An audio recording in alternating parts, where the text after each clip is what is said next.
Bonjour à toutes et à tous, bienvenue dans cette vidéo Astre encore où nous allons analyser, interpréter, lire la pleine lune dans le signe du Bélier qui aura lieu le 17 octobre 2024 et cette pleine lune aura lieu à 11h27 temps universel sur le degré 24 du signe du Bélier pour la lune et du degré 24 du signe de la Balance pour le soleil.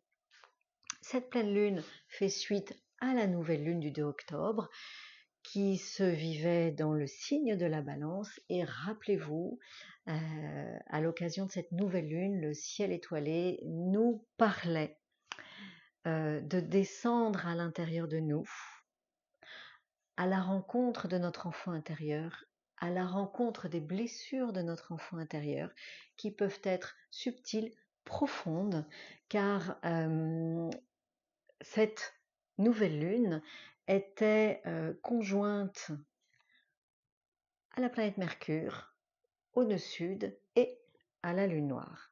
Et ce petit monde était au carré de la planète Mars dans le signe du Cancer. Et donc cela nous fait dire que le ciel étoilé nous demandait et nous demande toujours de descendre dans notre intériorité, le Cancer, avec l'action de Mars, de descendre dans notre intériorité à la rencontre de blessures subtiles, profondes, la lune noire, portées par notre enfant intérieur, afin de les transformer, le nœud sud, pour que ces blessures soient des carburants, une nourriture dans la transformation, dans le changement de notre mode relationnel, nous amener beaucoup plus d'harmonie, d'équilibre dans notre façon de nous mettre en relation avec nous-mêmes et avec l'autre. Voilà le programme. Cette pleine lune, nous resserre, bien évidemment, puisqu'elle est en lien avec la nouvelle lune, nous resserre ce programme. Avec comme composante la lune qui est dans le signe du Bélier, et dans le signe du Bélier, la lune a besoin d'action. Elle a besoin d'impulser un élan de vie. Quel est cet élan de vie? De quelle couleur est cet élan de vie? Avec quelle vibration notre lune a envie d'impulser quelque chose de nouveau? Posons-nous la question. Ce qu'il est important de voir, c'est que cette pleine lune, dans le signe du Bélier, est encore au carré. Je dis encore parce que, je vous l'ai exprimé, la nouvelle lune était déjà au carré de la planète Mars dans le signe du Cancer. Et là, l'axe de la pleine lune, l'axe des nœuds lunaires, Bélier-Balance, Balance-Bélier, est au carré de la planète Mars dans le signe du Cancer. Donc là, il est important que nous arrivions à comprendre que certaines blessures de notre enfant intérieur demandent à être accueillies, visitées, accueillies, confrontées, afin que nous puissions trouver un nouvel élan et que ce nouvel élan puisse régénérer notre mode relationnel. Alors, c'est facile à dire, c'est moins facile à faire. Je vous avais parlé dans la dernière vidéo, à l'occasion de la nouvelle lune en Balance, de sophrologie, car effectivement, descendre à l'intérieur, dans notre intériorité, à la rencontre de notre enfant intérieur et des blessures de notre enfant intérieur peuvent être gérées par la sophrologie, par un travail avec un psychologue, par une analyse astrologique pour mieux comprendre qui nous sommes et l'histoire de notre enfant intérieur. Ce travail peut également passer par un travail avec les lettres hébraïques, qui est un chemin de vie associé, ce que je fais avec mes consultations Astre Encore, associé à l'astrologie. Donc astrologie, lettre hébraïque est une très bonne combinaison également pour aller à la rencontre de cet enfant intérieur, des blessures de cet enfant intérieur, et mettre de la conscience sur ces blessures pour pouvoir les transformer et qu'elles soient ce nouveau carburant qui nous permette de régénérer notre façon de nous mettre en relation avec nous-mêmes et avec l'autre. L'objectif est de trouver une harmonie, un équilibre intérieur, une paix intérieure à l'intérieur de nous et dans la relation. C'est le projet, le programme de la nouvelle lune du 2 octobre et de cette pleine lune du 17 octobre. Alors effectivement, à l'occasion de cette pleine lune, on retrouve, comme je vous l'ai dit tout à l'heure, la planète Mars, qui est pleine d'énergie, pleine de volonté, pour descendre dans notre intériorité, dans le signe du Cancer, à la rencontre de notre enfant intérieur. La planète Mars est en analogie avec la 3e lettre de l'alphabet hébraïque, la lettre Gimel. Gimel nous parle de séparation. Nous parle de séparation, nous parle de nous séparer de notre couple, du couple parental, nous parle de nous séparer des jupons de notre mère, afin d'aller sur notre chemin. Afin d'aller sur notre chemin avec eh bien, toutes ces émotions que nous portons. Gimel, c'est le chameau qui porte dans sa bosse de l'eau, qui lui donne une certaine autonomie. Et cette eau, eh bien, elle est notre carburant, elle est notre nourriture, car lorsque nous rencontrons des expériences, lorsque nous nous confrontons à des expériences qui amènent, qui réveillent de l'émotion, eh bien, c'est la gestion de ces émotions qui vont être notre carburant sur notre chemin, qui vont faire de nous un être de plus en plus autonome et responsable, et qui est un être qui va s'éveiller, qui va mettre de la conscience sur son chemin et sur sa vie. D'accord ? Ça, c'est le projet de Gimel, qui va sur son chemin, qui ose sortir de sa zone de confort, qui ose aller à l'aventure, seul. Et ce projet, il n'y a que nous qui pouvons le faire, entre nous et nous. Le Cancer est en analogie avec la 8e lettre de l'alphabet hébraïque, la lettre Ret. La lettre Ret, comme vous pouvez le voir, c'est une barrière. Elle représente une barrière. Une barrière parce que, justement, ce travail, cette confrontation à nos émotions, aux émotions de notre enfant intérieur, que nous portons à l'intérieur de nous, qui est issue de notre lignée familiale, eh bien, la gestion de ces émotions, elle se fait à l'intérieur de nous. Notre enveloppe corporelle est notre barrière.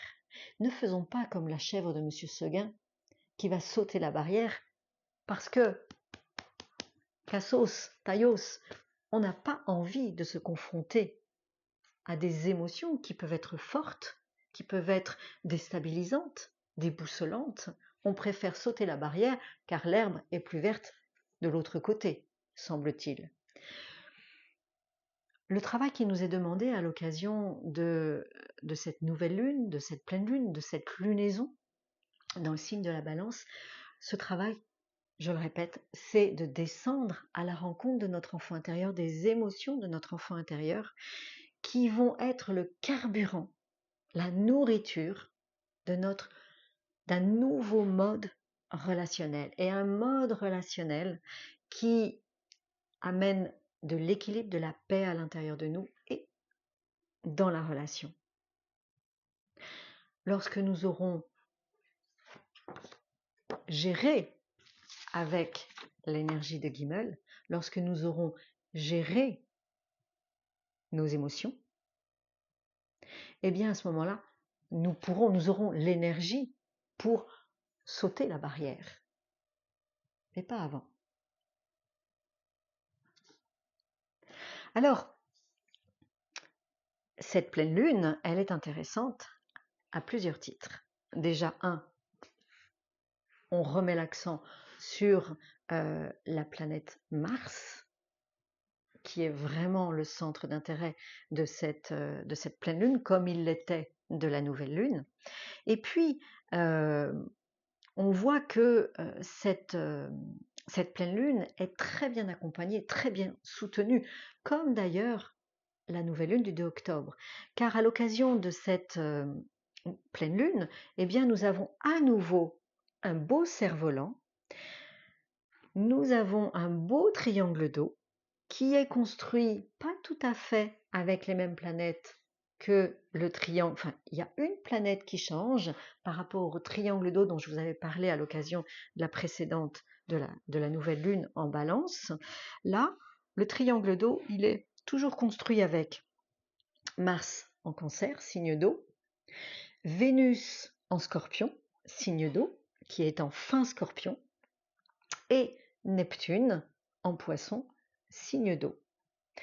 À l'occasion de la nouvelle lune, ce triangle d'eau était construit avec Mars et Vénus, qui étaient dans le Cancer et dans le Scorpion, et avec la planète Saturne, qui était dans le signe des Poissons.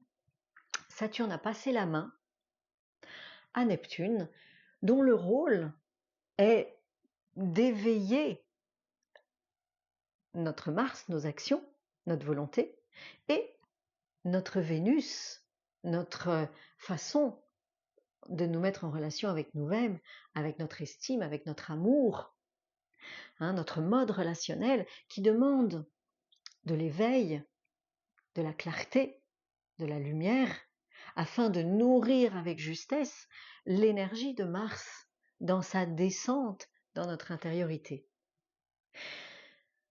Vénus est également en très bonne relation avec Pluton, qui est en fin du signe du Cancer. Donc Vénus est au sextile de Pluton, donc dans une relation dynamique accompagnante. Et Vénus est également au trigone de la planète Neptune, puisque elle entre dans ce triangle d'eau.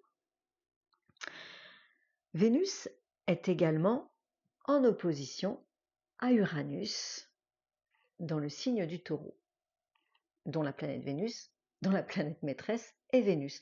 Donc vous voyez que là encore, à l'occasion de cette pleine lune, le couple Mars-Vénus est hyper sollicité. Vénus, c'est l'amour qui règne, qui rayonne à l'intérieur de nous. Parce qu'on prend le temps de reconnaître nos valeurs. Parce qu'on prend le temps d'accueillir, de nous accueillir nous-mêmes, avec qui nous sommes, et d'accueillir l'autre avec amour, paix, harmonie. Et c'est cette estime de nous, cette valeur que nous nous portons, cet amour qui rayonne à l'intérieur de nous, qui va nourrir notre énergie, l'énergie de Mars, qui va descendre dans notre intériorité, l'intériorité du Cancer, de notre enveloppe corporelle, de nos ancêtres, de notre lignée familiale, et qui va nous permettre d'accueillir les émotions anciennes, subtiles, profondes, et de mettre de la conscience dessus et de les transformer pour trouver enfin plus d'équilibre dans notre façon de nous mettre en relation avec nous-mêmes et avec l'autre. On n'est pas obligé d'y aller. Et si notre Vénus est absolument pas nourrie, elle est faite d'agressivité, de manipulation, parce que dans le signe du Scorpion, ça peut être ça, de pression, de manipulation et d'agression, à ce moment-là, Mars sera nourri avec de l'agressivité, avec de la pression. Et ça va être très très dur quand Mars va agir à l'intérieur de nous, agir dans notre enveloppe corporelle, dans notre corps, dans notre lignée, à l'intérieur de nous. Ça peut être très très agressif, ça peut être une véritable guerre. Le signe du cancer, c'est autant notre corps, notre cellule, nos cellules, notre famille, notre foyer, notre clan familial, mais ça peut être aussi notre clan professionnel, ça peut être notre commune, ça peut être notre pays. Et regardons ce qui se passe autour de nous. Aujourd'hui, c'est plus de l'agressivité qui règne que de l'amour. Mais il ne tient qu'à chacun d'entre nous, je m'intègre dedans, il ne tient qu'à chacun d'entre nous d'aller à la rencontre de nous-mêmes et d'aller à la rencontre de l'estime de nous-mêmes, de nos valeurs, pour faire rayonner cette estime, faire rayonner ces valeurs et amener dans nos actions beaucoup plus d'amour et d'harmonie. Voilà, je crois que je vais m'arrêter là, c'est déjà pas mal. Je vous souhaite une très belle pleine lune. N'oubliez jamais que cette pleine lune est très bien accompagnée. Elle nous veut que du bien et que pour nous aider, eh bien, nous avons quand même beaucoup d'outils à notre portée. Nous avons l'astrologie, nous avons les lettres hébraïques, nous avons la sophrologie, nous avons la psychothérapie, qui aujourd'hui n'est plus considérée comme quelque chose de négatif, parce qu'autrefois, quand on allait voir un psychothérapeute ou un psychologue, c'est qu'on était dérangé, on n'était pas bien. Voilà. Aujourd'hui, c'est quelque chose, aller voir un psychologue parce qu'on n'est pas bien, parce qu'on a des émotions qu'on n'arrive pas à gérer, c'est quelque chose d'acquis, d'intégré. Donc vous voyez que la société a beaucoup évolué et que nous avons beaucoup d'outils à notre portée pour nous aider à gérer ces émotions qui remontent, que nous avons à l'intérieur de nous, que notre enfant intérieur porte, et que parfois, eh bien, c'est extrêmement difficile et que ces émotions peuvent complètement bloquer notre équilibre et notre façon de nous mettre en relation harmonieuse avec l'autre. Hein. Donc, vraiment, aujourd'hui, les lunaisons nous disent, le ciel étoilé nous dit, il est temps de descendre à l'intérieur de toi, d'aller à la rencontre de ton enfant intérieur et d'accueillir des émotions qui sont parfois très subtiles, mais en tout cas très profondes, de les accueillir, de les transformer, de les intégrer et de te nourrir, de nous nourrir de ce carburant de transformation pour amener la paix à l'intérieur de nous et la paix et l'équilibre et l'harmonie autour de nous. Je vous souhaite une très belle pleine lune et je vous retrouverai avec plaisir pour la prochaine nouvelle lune dans le signe du Scorpion. À très vite!